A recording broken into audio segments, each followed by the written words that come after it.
Hello guys, Nakul Sharma stories के second episode में आपका बहुत बहुत स्वागत है। आज मैं जिस कहानी की बात करने जा रहा हूँ वो कहानी एक जिन को लेके और एक आदमी को लेके है जिसने 30 साल तक ये कहानी अपने दिल में दबा के रखी।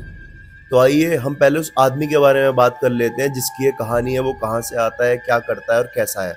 ये कहानी है रुद्र जी की, जिनकी उम्र ऑलमोस्ट 45-47 होगी।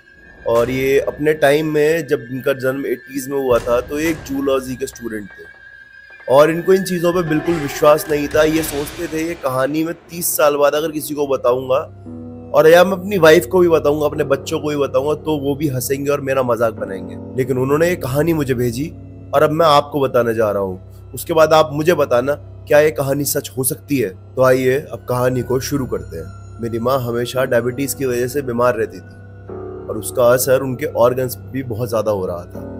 मेरे फादर काफ़ी अमीर थे उस टाइम पे और जो मॉडर्न मेडिसिन थी वो भी अवेलेबल थी, लेकिन उनसे भी कोई असर नहीं हुआ। मेरे फादर काफ़ी रिलीजियस टाइप के थे तो उन्होंने कई और तरीके ढूंढने की कोशिश करी जिससे मेरी माँ की तबीयत सही हो जाए। उसके बाद हमें किसी ने सजेस्ट किया एक आदमी के बारे में कि वो एक छोटे से गाँव में रहता है और जो हमारे गाँव से करीब 300 किलोमीटर दूर है। मेरे फादर ने तो उस गाँव का नाम भी नहीं सुना था, तो हमने एक कार हायर करी अपने फैमिली फ्रेंड से और उनकी फैमिली और हमारी फैमिली निकल पड़े उस मिस्टीरियस आदमी को ढूंढने के लिए। हम उसके पास लोगों से डायरेक्शन पूछ के, रास्ता पूछ के पहुंचे, क्योंकि उस टाइम पे इंटरनेट तो हुआ नहीं करता था, तो हमें लोगों से ही मदद मांगनी पड़ी। कुछ लोगों ने हमारी मदद की और कुछ लोगों को पता ही नहीं था हम किस बारे में बात कर रहे हैं। लेकिन एक आदमी हमें मिला जिसने हमें वार्निंग दी कि वहां पे मत जाओ। मुझे उस जर्नी की ज्यादा चीजें तो याद नहीं है, लेकिन मुझे उस आदमी की वार्निंग आज तक याद है। और करीब 4 घंटे की जर्नी के बाद हम उस आदमी के पास पहुंच ही गए। मुझे लगा कि वो आदमी जादूगर की तरह दिखता होगा, बहुत अजीब से कपड़े पहने होंगे, उसकी वेशभूषा काफी अलग होगी, लेकिन मैं गलत था। वो आदमी काफी सिंपल दिखता था। उसका पतला सा शरीर, उसके ऊपर सफेद दाढ़ी और एक सिंपल सा व्हाइट गाउन उसने पहन रखा था।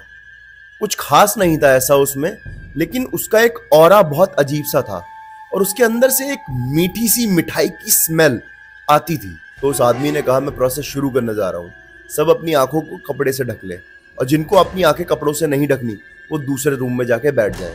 उसने खुद भी अपने सर पे कपड़ा लपेट लिया और जो फ्रूट्स उसने रेमेडी के लिए मंगवाए थे वो उसी रूम में एक टेबल पे रख दिए और हमसे कहा ये छोटे बच्चों के लिए है।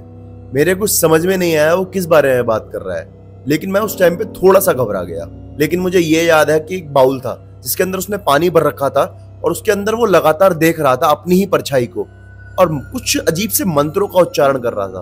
काफी देर तक तो कुछ नहीं हुआ, लेकिन उसके बाद अचानक से पूरा घर बहुत तेजी से हिलने लगा।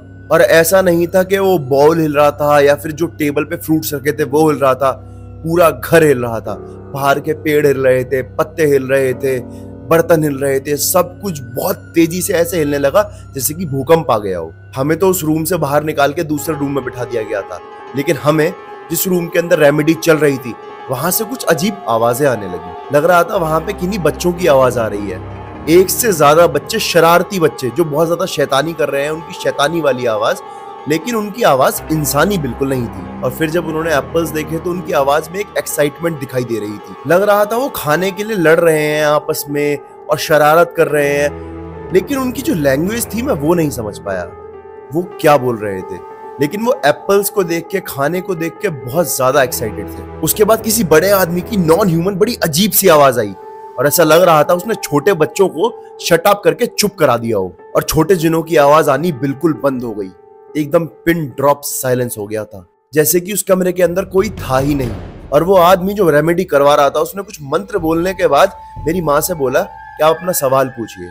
तो मेरी माँ ने जिन से पूछा कि क्या मैं कभी ठीक हो पाऊंगी, लेकिन जिनका वहां से कोई जवाब नहीं आया। हम जो दूसरे कमरे में बैठे थे हमें सारी बातें सुनाई दे रही थी, लेकिन हम कुछ समझ नहीं पाए। लेकिन मेरी माँ समझ गई थी। हमारे साथ जो फैमिली थी और मेरे पापा और मेरी फैमिली, सभी ने जो उस रूम के अंदर अवेलेबल थे, सभी ने कोई ना कोई सवाल पूछा।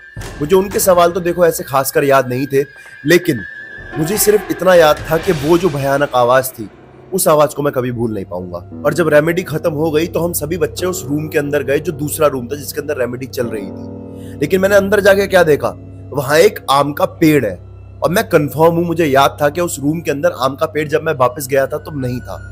लेकिन दोबारा जब मैंने देखा तो वो आम का पेड़ उस रूम के अंदर कैसे आया। जब मैंने ये सवाल उस अननोन आदमी से पूछा, उस मौलवी से पूछा कि ये क्या है, तो उसका जवाब पता है क्या था? जब भी मैं उन लोगों को बुलाता हूँ या वो लोग आते हैं तो इस पेड़ को लेके आते हैं, चाहे वो कितनी बारी है। हम लोग कंफ्यूज होके वहां से निकल गए, लेकिन मेरे पापा उसी रूम में बैठे हुए थे जिस रूम में मम्मी की रेमेडी चल रही थी। और मेरे पापा ने यहाँ से घर तक कुछ भी नहीं बोला, एक शब्द भी नहीं बोला।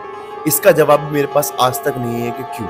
जिस आदमी ने रेमेडी करी थी उसने हमसे एक भी पैसा नहीं लिया और हमसे कहा कि अगर आप मुझे पैसा दोगे तो जो आपको गिफ्ट मिला है वो गिफ्ट चला जाएगा और आपकी बीमारी कभी ठीक नहीं होगी। तो मेरे फादर साहब ने जो उन पे फ्रूट्स थे जो रेमेडी के लिए मंगाए थे, जो फ्रूट्स बच गए थे, एक अच्छे गेस्चर के तौर पे उन्होंने वो फ्रूट्स मौलवी को दे दिए और कहा आप ये फ्रूट्स रखिए, अब हम आपसे विदा लेते हैं। और जब मैं एक बड़ा आदमी बन गया हूँ, मेरी एक उम्र हो गई है, मेरे को कई चीजों की समझ हो गई है, तो अब मैं उस जब बात के बारे में सोचता हूँ तो मैं घबरा जाता हूँ।